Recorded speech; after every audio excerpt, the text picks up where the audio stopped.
Olá, sejam todos muito bem-vindos, em nome da Associação Brasileira de Doenças Genéticas, a mais um episódio de Conexões Raras, um episódio dedicado a abordar temas importantes relacionados a doenças raras e suas diversas nuances. Hoje estamos muito entusiasmados em trazer à nossa audiência uma discussão significativa sobre conexão em saúde mental e neuromielite óptica, mais conhecida como NMO, uma condição que afeta milhares de pessoas em todo o mundo.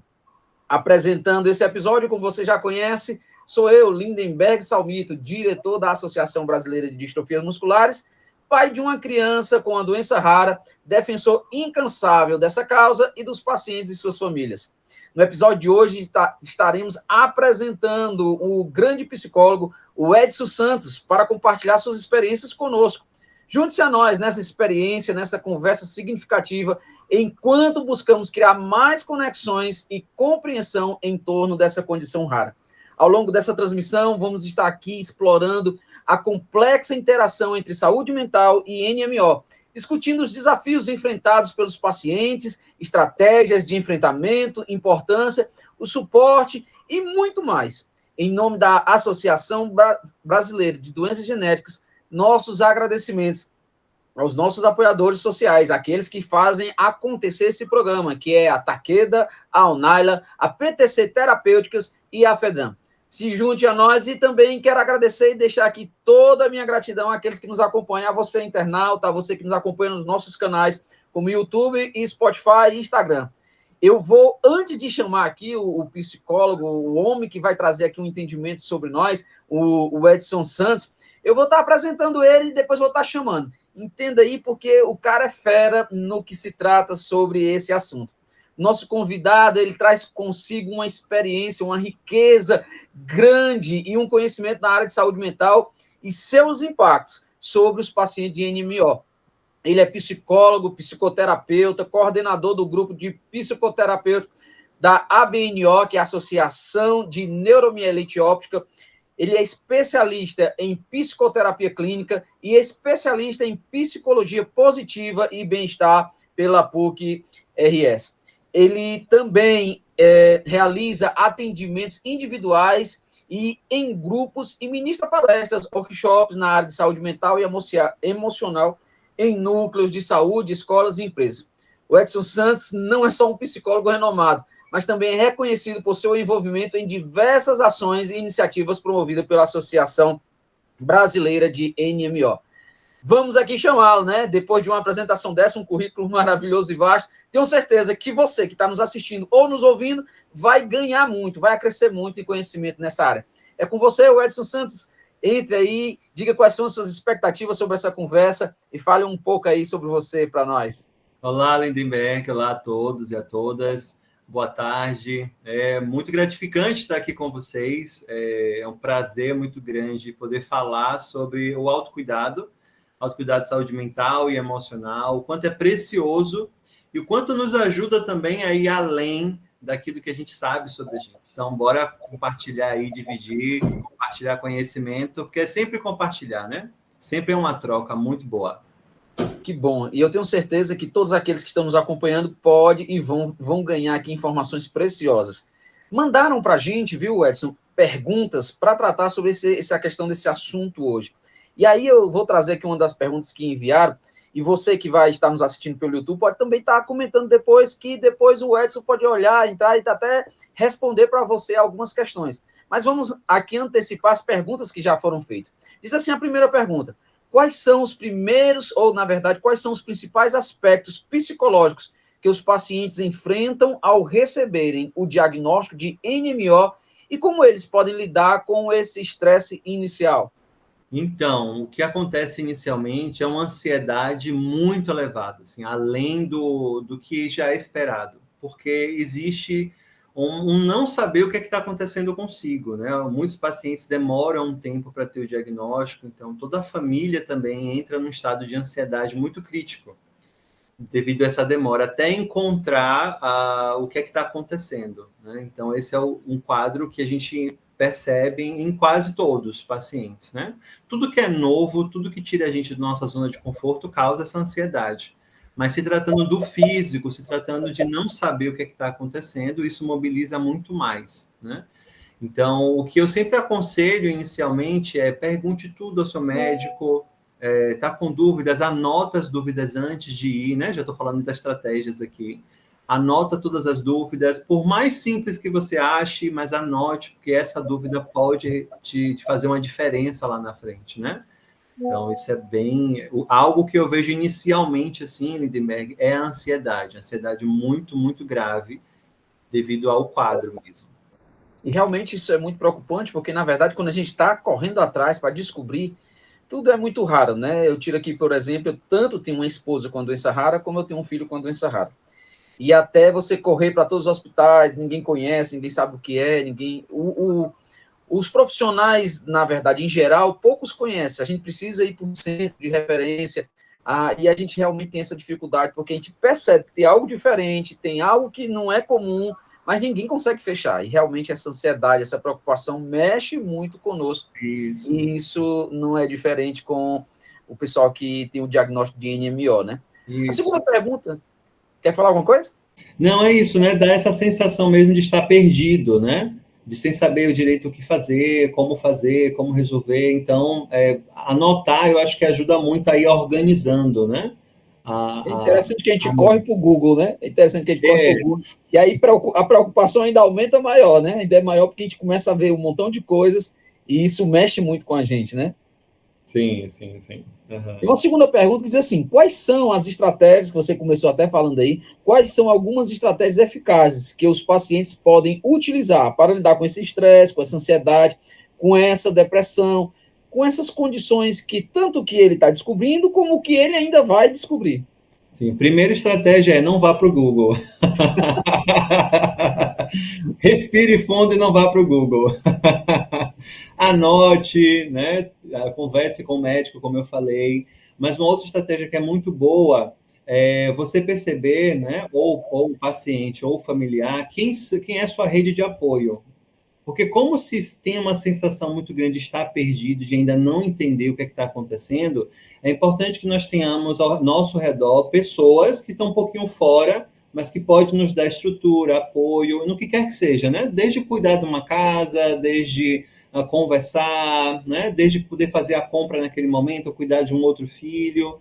Então, é bem interessante a gente identificar primeiro quem é a nossa rede de apoio, quem pode nos dar esse suporte, porque mexe com toda a estrutura da família, né? Então, esse é um primeiro ponto. E o segundo, eu acredito que é buscar profissionais que ajudem você a lidar com esse momento. No caso emocional, buscar psicologia mesmo, né? A psicoterapia, para poder falar da ansiedade, falar dos medos, né? Porque eles vão aparecer, os medos aparecem. Aprender a lidar com essa insegurança, do que vai acontecer comigo depois, que aparece em todo mundo, e não somente nas pessoas que têm um diagnóstico. Isso é da vida, né? Isso é do ser humano. A insegurança e o medo fazem parte da nossa de estar vivo, né? Quem disser que não tem medo, desconfie. Agora, como tem uma questão física, né, biológica acontecendo ali, a gente tem uma tendência de potencializar mais esse medo, né? Tem uma tendência de potencializar mais. Então, precisamos de âncoras, assim, pessoas, profissionais que nos ajudem a nos firmar, a atravessar esse momento. Eu gosto muito de falar que existe vida pós-diagnóstico, né? E realmente vem aquela sensação de luto no começo, porque o que a gente escuta não é tão agradável assim. Embora a gente saiba que todos esses sentimentos, né, que todas essas questões emocionais, isso é inerente a todo ser humano. Mas como a gente recebe aquele diagnóstico preciso, e aí tem muitas coisas atreladas a ele, realmente vem aquele sentimento de luto, até que a gente desperte para lutar, sair do luto e partir para a luta, né? É por isso que realmente a gente precisa desse apoio, família, associação, psicologia, enfim, todos os profissionais. Isso, isso. E temos uma tendência também de não querer passar pelo luto. E é necessário a gente passar pelo luto, né? É necessário entender que a gente está triste, é necessário dizer, olha, agora eu estou triste, daqui a pouco eu estou bem, daqui a pouco eu vou conversar sobre isso, eu quero ficar um pouco sozinho, eu preciso tentar entender um pouco isso, né? Não é potencializar também a tristeza, mas é dar um lugar para ela na nossa vida, né? Tem aquele momento que estamos realmente tristes. Porque um diagnóstico difícil, ele vai nos botar de frente com uma possibilidade que a gente não quer enxergar, né? De que nós somos finitos aqui. Então a gente fica meio brigando com isso, né? Como assim? Eu sou finito aqui. Eu achei que eu era, né, o cara, eu achei que eu tinha uma vida diferente. E aí vai levar a gente a reconstruir. Essa reconstrução, às vezes, é bem desafiante. Por isso que não é interessante passar sozinho, nem o paciente, nem o familiar. A gente gosta muito também de falar que o diagnóstico ele nunca é individualizado, ele é familiar, realmente, porque todos são afetados, né? Todos mexem com todo mundo. E a própria sociedade, às vezes, não sabe, não só nesse caso da questão do diagnóstico, mas sempre quer forçar para a gente uma ideia de que nós temos que ser forte o tempo todo. Como o que você disse, a gente precisa saber passar pelas etapas, porque isso torna até a nossa vida de uma forma mais saudável, né? Saber passar por cada momento. E no Interessante. final das contas a gente não sabe direito, né? É A gente verdade. vai Aqui, aprendendo na caminhada. com certeza. Deixa eu te levar aqui para a terceira pergunta que mandaram aqui para a gente, que diz assim o seguinte, ó, qual é a importância do suporte psicológico no tratamento global da NMO e como os pacientes podem incorporar o cuidado com a saúde mental em seu próprio tratamento? Um primeiro ponto é importante desmistificar a ideia de que ir para o psicólogo ou algum grupo psicoterapêutico é coisa de pessoas que não estão bem da cabeça, assim, de tipo de loucura, né, nesse sentido. Acho que é bem importante a gente sair dessa ideia, porque já estamos em um outro século, já estamos em um outro momento da vida, né?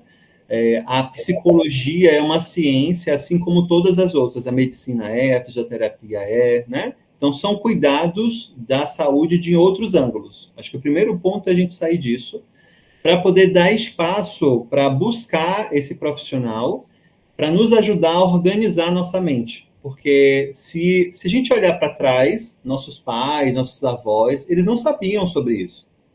Muitos não sabiam se cuidar emocionalmente, né? Tiveram que empurrar com a barriga, tiveram que lidar da forma que podia.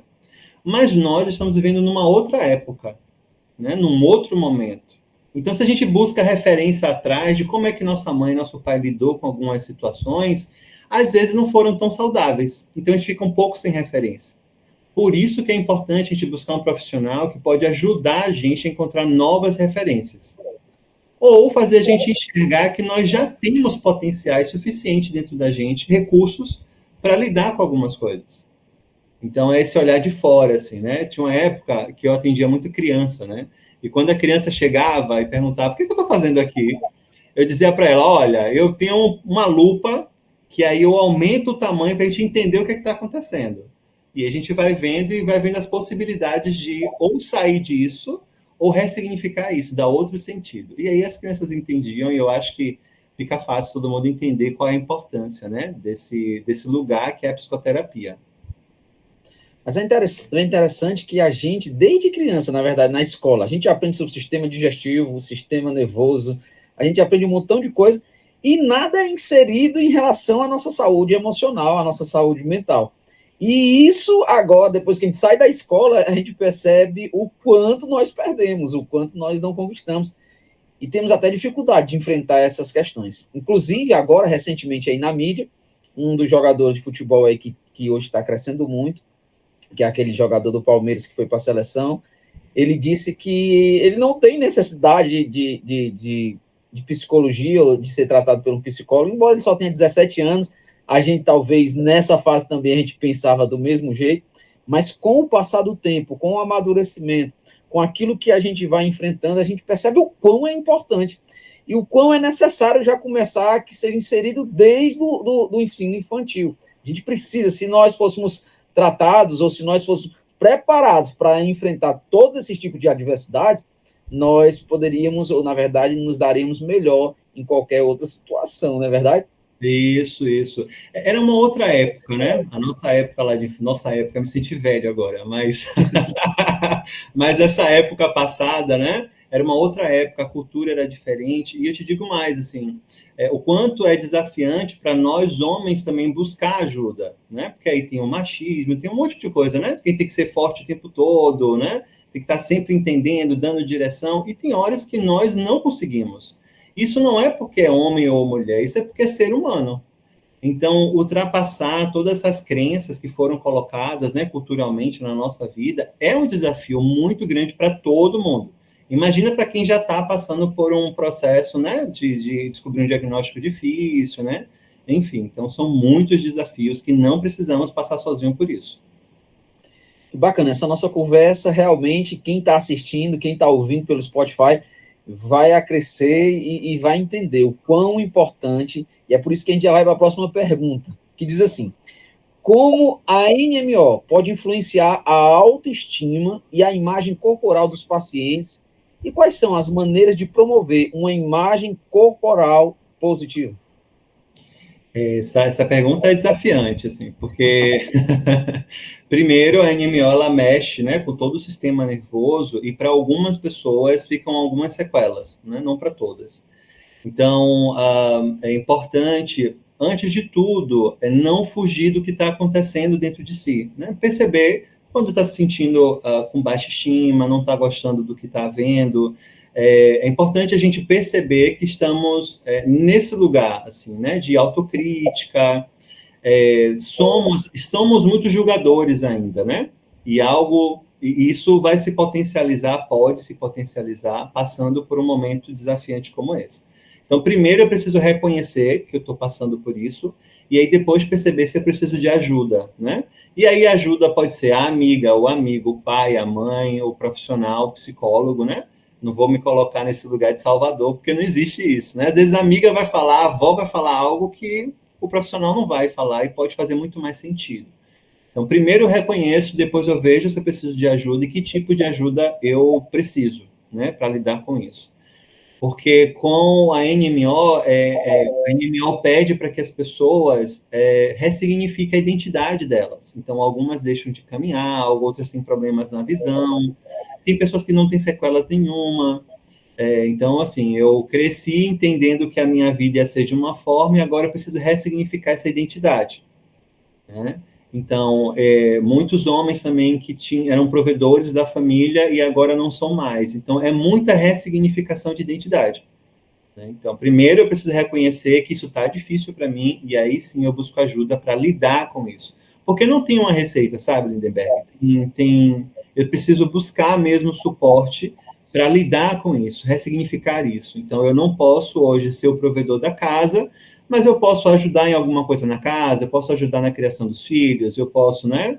O que outras ferramentas eu tenho, atividades eu tenho dentro de casa que agora é possível fazer, né? Perceber dessa forma pode ir ajudando, né?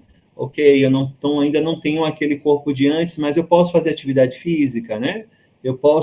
Tenho a possibilidade realmente de fazer alguma atividade, enfim, algum procedimento que me ajude a me sentir com autoestima mais elevada, né? Cuidar mais da minha beleza, né? Então, é um processo. E o Edson, vendo a tua fala, veio algo aqui que, embora o diagnóstico de NMO seja algo definido, mas cada paciente, cada pessoa é individualizada, né? Cada pessoa vai passar por uma experiência diferente. Vai ter gente que vai suportar de uma maneira mais fácil, vai ter gente que vai suportar de uma maneira mais difícil, vai ter gente que vai se aceitar, tem gente que não vai.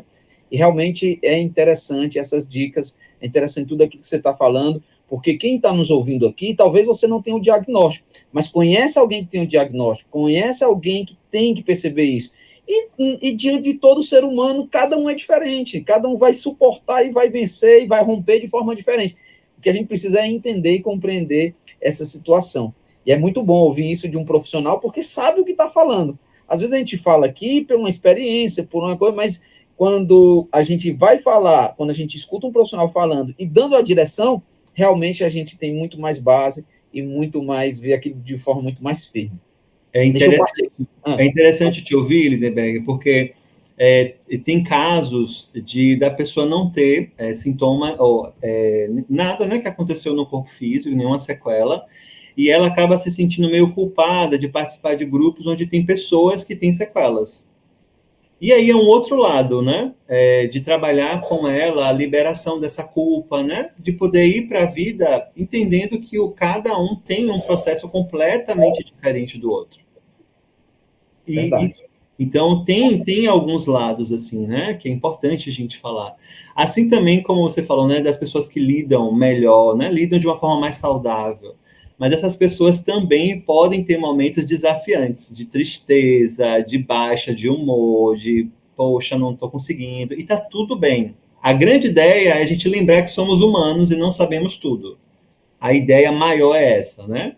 Mas para isso aí a gente vai ressignificando sempre com a ajuda de um profissional, que é o mais indicado, né? Que possa te ajudar a tentar repensar um pouquinho esse lugar de ser muito forte ou de ser muito frágil, e a gente vai organizando. É verdade, a gente precisa participar e interagir, né? Olha o que, é que diz a nossa próxima pergunta. Diz assim, qual é o impacto da NMO nos relacionamentos interpessoais dos pacientes e como eles podem melhorar a comunicação com familiares, amigos e cuidadores? Sim. Então, tem um impacto muito grande, porque, de novo, volta a ressignificação dessa identidade, né? Então, um filho que tinha uma mãe que era extremamente produtiva, fazia tudo, cuidava da casa toda, e agora ela não pode. Então, esse filho vai ter que ressignificar também, vai ter que ter um luto dele, dessa mãe que ele tinha e agora ele não tem, né? A ser o pai ou o filho também, né? Então é um processo de ressignificação para a família inteira.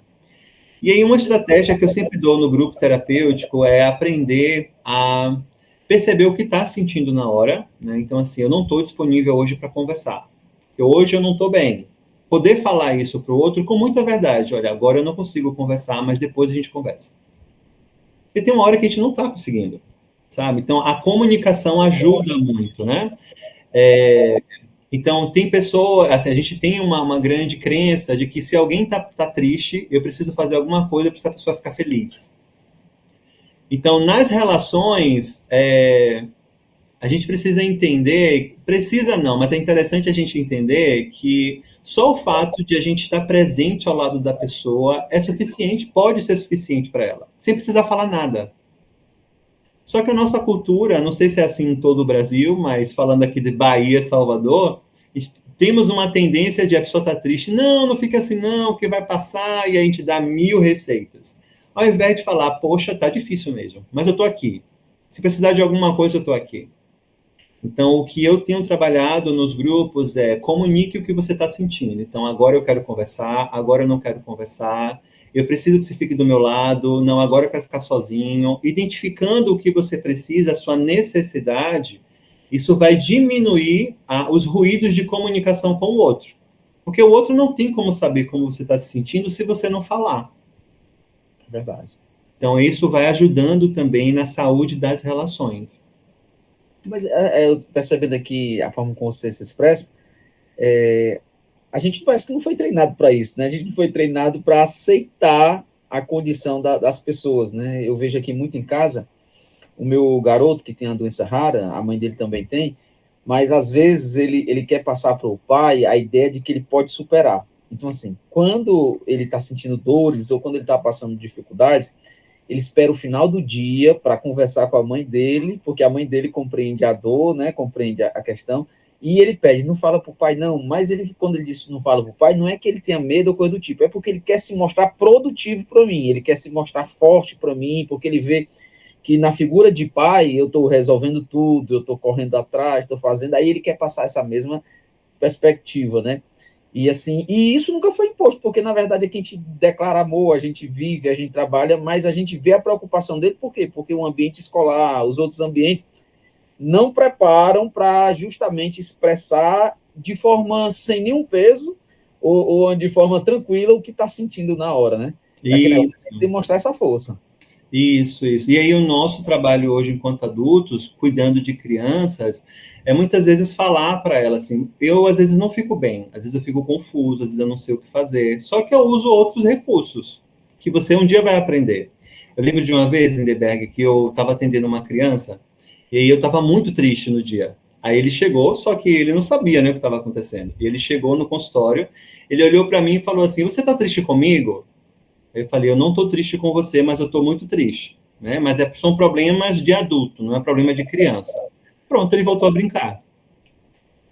A gente aprendeu a não mostrar as emoções para as crianças, como se fosse uma forma de proteger elas. Mas de um lado protege, mas do outro também a gente não fortalece elas para entender que a tristeza, a dor, a confusão, né? Ou às vezes eu estou meio perdida, às vezes eu estou muito bravo e vou ser bravo com você, mas às vezes não é com você, e aí eu vou te pedir desculpas, né? Foi enfim, um destempero. A gente está aprendendo a fazer isso, né? Nós adultos estamos aprendendo a fazer. E está todo mundo nesse. É importante lembrar disso, né? Se eu estou no aprendizado, meu filho está, minha esposa está, meu esposo está, todos nós estamos tentando aprender a como lidar com essa situação que está acontecendo agora. Né? Acho que isso pode ajudar muito, assim, para o lugar do aprendizado, para sair do julgamento, né? Que bacana. Tenho certeza que você que está nos assistindo e nos ouvindo pelo Spotify realmente está se deliciando, como nós estamos aqui, aprendendo e nos deliciando, e o tempo passa e a gente nem percebe. Então, deixa eu ir aqui para a próxima pergunta, e diz o seguinte: como os pacientes eles podem lidar não só com essa questão também emocional, ou na verdade porque tudo vai mexer com o emocional, mas quando eles começarem a enxergarem as mudanças físicas, embora você tenha falado que alguns não sofrem essa mudança, mas com aqueles que estão vendo, estão percebendo as mudanças físicas, a progressão do diagnóstico, como é que eles podem lidar com essa situação, né? Porque, como você disse, antes eles não imaginavam isso, descobriram o diagnóstico, alguns não têm a característica física, mas outros têm. E como é que esses que estão vendo essa mudança aos poucos chegando, como é que eles podem superar isso? Como é que eles podem fortalecer a própria vida e também os familiares? Porque eu não sei se já chegou para você, mas com certeza já, quando a gente vai no centro de referência aqui de doenças raras, a nossa visão, aquilo que a gente olha, o que a gente vê, são vários diagnósticos. E tem alguns que nos causam espanto. Uhum. Então, assim, tem diagnóstico quando a gente vê aquela criança ou que vê aquele adulto, a gente às vezes não sabe controlar a situação em si, ver aquela situação. Você tem compaixão, tem pessoas que não gostam que a gente tenha esse sentimento de compaixão ali naquele momento. Mas como lidar diante dessas situações? Uhum. Nossa, essa pergunta aí dá um doutorado.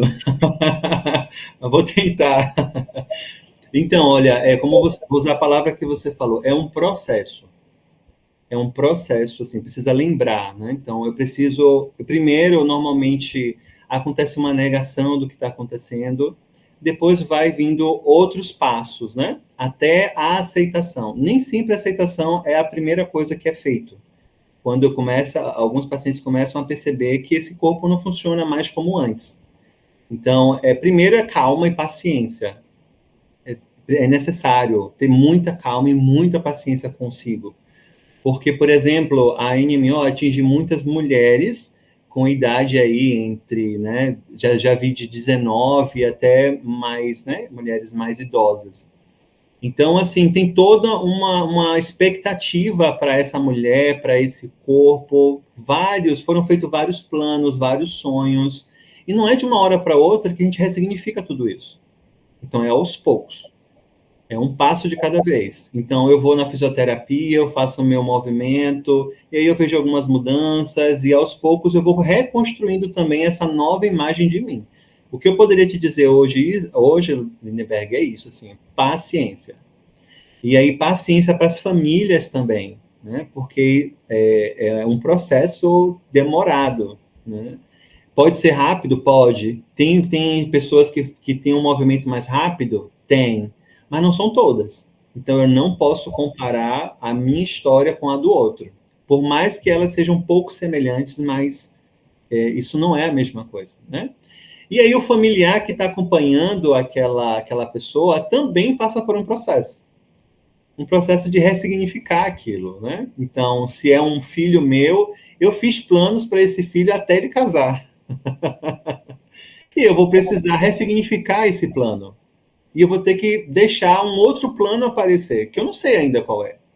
Se é para a esposa, né, também eu tinha um plano para minha esposa, para meu esposo, e agora esse plano não vai acontecer. Então, aí eu preciso de um tempo para ressignificar e ver o que é possível agora ser feito com essa condição. Então, acho que a palavra, se for uma dica, né, que for necessária, é paciência. paciência e constância. Então, eu preciso ter constância no médico para avaliar, né, tudo, as medicações. Eu preciso ter uma constância na fisioterapia, se for necessário, na terapeuta ocupacional, se for necessário, na psicologia, se for necessário. Então, é essa constância, um dia após o outro, entendendo que tem os altos e baixos, mas constância. Por isso a rede de apoio que eu falei lá na frente, né? Porque naquela hora que eu não estou bem, eu quero desistir, eu busco minha rede de apoio para que eles me lembrem de todo o meu processo, me ajudem, me fortaleçam, entenda que eu não estou só nisso. Aproveitando esse momento, a gente vamos entrar agora na questão da associação, essa questão do tratamento, essa questão do grupo de terapias. Eu queria, juntamente aqui, foi colocado algumas perguntas voltadas para essa área. Qual é o papel, na verdade, o que é que a associação tem feito, como é o seu trabalho dentro dessa questão do grupo de terapia? E já emendando outra pergunta, porque assim, qual é o trabalho da associação nesse aspecto e qual é o efeito? O que é que esse trabalho da associação, o que é que esse grupo de terapia, o que é que aquilo que está sendo feito, você tem visto a diferença de quando entra e quando o que é hoje? Qual é o efeito que tem causado na vida desses pacientes, dessas pessoas que têm participado de tudo aquilo que a associação fornece ou ajuda? Sim, sim. Então, nós estamos fazendo um processo de psicoeducação também, que é o que a gente está fazendo aqui agora, informando com palestras, né, encontros, workshops, para as pessoas compreenderem o que é cuidar da saúde mental. Para ir no psicólogo? É também, mas como é que eu cuido de mim dentro da minha casa? O que é que eu faço comigo, na minha família, nas minhas relações, no meu emocional? Como é que eu lido com isso? Então, nós temos feito esse movimento, né, de palestras, de encontros. Nós produzimos também uma cartilha que fala sobre enfrentamento psicoemocional, que está no site da ABNMO, é abnmo.org. Vocês podem entrar lá. Se não encontrar, pode pedir no Instagram também, né, que é @abnmo.oficial, ou então @psicoterapeuta Wed Santos, que é o meu, né? E vocês podem pedir lá que eu envio para vocês, que também são estratégias que a gente entendeu que pode funcionar, e funciona também, porque a gente coloca isso no grupo, e aí a gente vai aprendendo, né, como fazer, o que é que pode ser possível, né, de tudo isso que a gente já conversou. O grupo, ele começou um grupo geral, com todas as pessoas participando, e conversando sobre o que está acontecendo com elas, e ali eu vou trabalhando, né, as questões emocionais, os recursos, as ressignificações. Tem sido bem interessante, já desde 2022 que esse grupo acontece, e como um número menor de homens também tem NMO, eles pediram um grupo só com homens, porque tem outras questões que aparecem que esses homens se sentiram mais confortáveis em falar somente entre um grupo de homens, né? Então a gente entendeu essa importância e criou esse outro grupo terapêutico, onde também abordamos mais a questão da masculinidade, né, os novos recursos para encontrar quem eu sou agora, com esse corpo dessa forma, né? Então a gente é muito interessante. E aí eu vou para a próxima pergunta, né, que você trouxe. Muitos deles, né, e delas trazem que ouvir a história do outro traz a sensação de pertencimento. Então eu não estou sozinho, tem outras pessoas também passando por isso, e pessoas de vários lugares do Brasil, porque é um grupo online, né? Então tem várias pessoas do Brasil passando por essas dificuldades, usando estratégias que eu nem tinha pensado. Então o grupo tem esse fenômeno assim de se sentir pertencente, né, se sentir ouvido e acolhido também, ou pela maioria serem pacientes. Tem uma questão também de o fortalecimento um com o outro, né? De entender que é possível sim, de que é um passo a passo, né? Fora o ensinamento de algumas estratégias. Teve um caso, Lindeberg, de um paciente que ele era muito acelerado mentalmente. Ele ainda está no processo, né? E aí eu sempre trabalho com respiração ativa, exercícios meditativos. Ele falou já assim, não vou conseguir. Sou muito acelerado, não vou conseguir. E aí todos juntos nós fizemos, eu, né, fui conduzindo, e aí no final ele falou que ele tinha conseguido. Ele voltou 2 meses depois, ele falou, Ed, você não tem noção do quanto isso tem me ajudado a respirar antes de responder. de tentar me entender o que está acontecendo dentro de mim antes de ser reativo. Então, tem sido muito positivo a participação das pessoas, né, no grupo, o entendimento de por que eu preciso cuidar de mim, no meu emocional, no meu mental, porque às vezes eu não posso falar o que eu estou sentindo para minha esposa, meu esposo, minha mãe, meu pai, porque, né, da dificuldade mesmo de ouvir algumas dores, mas ali eu posso. Então, é surpreendente, assim, muito, eu fico muito feliz em poder, a associação poder oferecer esse serviço. Que bacana mesmo, que eu aqui fiquei ouvindo e é muito bom, cara. É muito bom você ter essa rede de apoio, é muito bom você ter essa ferramenta, porque realmente a maioria dos pacientes, eles se sentem assim meio que isolados, né? E aí, quando tem essa ferramenta, eu achei interessante, eu já ia te perguntar aí na conversa se esse grupo era presencial, se era online, mas já que a gente vê que ele é online, fala aí pra gente como alguém que está nos assistindo, alguém que está nos ouvindo, como pode participar, como é que eles podem ser inseridos, as pessoas com o diagnóstico, né, já que é voltado justamente para a Associação Brasileira de NMO, alguém vai nos escutar, alguém vai participar e vai ouvir, ou então alguém que tem um conhecido, um familiar, vai poder indicar também. Como é que eles podem ser inseridos nesse grupo, como é que eles podem participar, qual é o primeiro contato, já que a associação aí tem um local, tem sua sede na Bahia, né, a sede, Isso, e aí, mas as pessoas de outros estados, como elas podem participar, como é que elas podem fazer parte dessa associação e desses momentos? Uhum. Pode entrar em contato com a gente pelo Instagram, porque tem todos os contatos lá, né? @bnmo.oficial, ou pelo site também. E lá tem um contato, e entrando em contato a gente redireciona. Então, tem uma pequena entrevista no início para entender, né, quem é essa pessoa que está chegando, qual é a real necessidade dela, e aí a gente encaminha para participar do grupo. O grupo sempre acontece, né, online, porque tem algumas pessoas que não conseguem se movimentar mesmo, né, assim, de local, então a gente facilita dessa forma. Normalmente é sempre à noite também, que é um horário que está todo mundo já, né, já organizou, já fez todas as atividades, então é super bacana, assim, quem puder participar, né, tiver o diagnóstico e puder participar. Para outros locais, né, pessoas interessadas, a gente leva a importância do cuidado emocional, né, através de palestras, de movimentos nesse sentido também, né?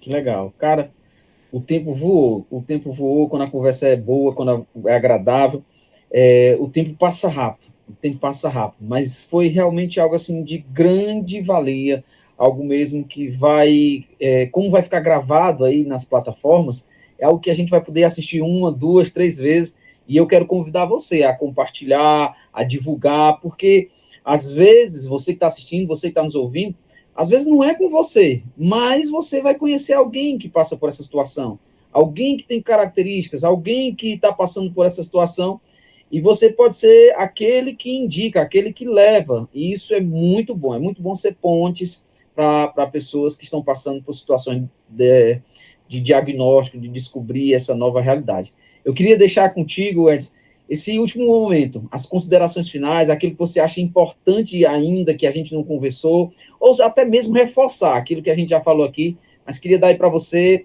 um tempo para você externar, falar aí as considerações finais daquilo que é importante, você julga ser necessário falar aqui. Sim. Quando a gente tem uma conversa que foi muito maravilhoso, gratidão, né, pelo convite, mas é uma conversa que tem muita informação e mexe com a gente. Então, uma indicação que eu sempre falo, sempre, nos lugares onde eu vou, respire fundo agora, feche seus olhos e fique com você um pouquinho.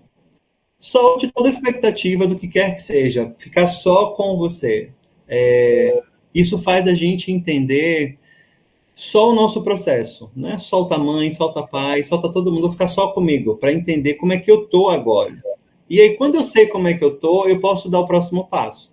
Então, se hoje, agora eu fecho meus olhos e eu entendo que eu preciso de água, porque eu percebi que eu tô com sede, eu vou buscar a minha necessidade, satisfazer a minha necessidade. Então, não vou brigar com ninguém, porque não tá me dando água, eu vou saber o que eu preciso. Então, respira fundo, quem estiver ouvindo, fecha os olhos um pouquinho, sente do que você precisa, eu preciso conversar com alguém, eu preciso, né, falar com minha filha, enfim. O que eu estou precisando agora? E vai em busca do que você precisa. Cada dia a gente precisa fazer isso.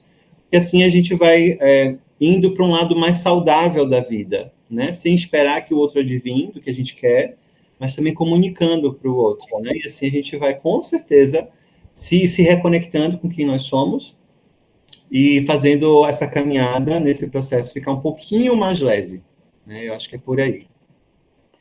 Eu quero expressar aqui a minha gratidão, Edson, a você que nos transmitiu de uma forma tão pacífica, tão tranquila, tão maravilhosa e tão gostosa de conversar. Agradecer aí por associação também, por ter cedido você aqui para trazer para nós esses conhecimentos, mostrar que podemos, diante dessa nova realidade, ressignificar, aprender novas coisas, a poder sonhar novamente, a caminhar, a desbravar outras coisas. Talvez você pensou uma coisinha, alguém planejou de um jeito, mas o melhor, ou na verdade, a adaptação, a ressignificação, ela vai trazer para você até algo que pode te surpreender muito mais do que aquilo que você tinha planejado. Muito obrigado mesmo, Edson. Muito obrigado, porque realmente a gente aqui só tem a crescer com tudo aquilo que a gente ouviu, com tudo aquilo que a gente vivenciou aqui nesse lugar. E em nome da Associação Brasileira de Doenças Genéticas, fica também o nosso agradecimento àqueles que têm nos apoiado socialmente, àqueles que têm feito e contemplado, patrocinado, nos ajudado de uma forma a trazer para você essas experiências. Então, queremos agradecer a Takeda, a Unália, a PTC Terapêuticos e a FEDRAN, que tem nos apoiado no nosso programa Conexões Raras e tem feito com que vários espectadores de diversos diagnósticos, e até aqueles que ainda não, aqueles que não têm o diagnóstico, a aprenderem a viverem esse mundo dos raros. Eu gosto muito de dizer que nós somos raros, mas não somos invisíveis. Nós somos raros, mas sempre seremos notados e vamos estar sempre correndo atrás, porque existe, sim, vida pós-diagnóstico. Existe vida e nós queremos continuar realizando. E aí eu quero encorajar todos vocês a continuarem apoiando uns aos outros e a buscar apoio necessário, tanto emocional quanto prático, ao lidar com desafios do NMO, vai lá, busca, escuta aí os conselhos que foram dados nessa nossa conversa, nesse bate-papo, procura rede de apoio, procura familiares, procura profissionais, procura pessoas, porque você merece viver bem, você merece continuar sonhando, você merece continuar indo para cima. E juntos nós podemos criar uma comunidade ainda mais forte e solidária para todos aqueles que foram diagnosticados nessa condição. Então, que nós possamos continuar espalhando informações sobre essas questões das doenças raras, dos diagnósticos raros, e ir para cima cada vez mais e mais. Muito obrigado a todos vocês que nos assistiram, obrigado a todos vocês que nos ouviram, e aí até a próxima, com mais um programa Conexões Raras. Fica com Deus e até mais.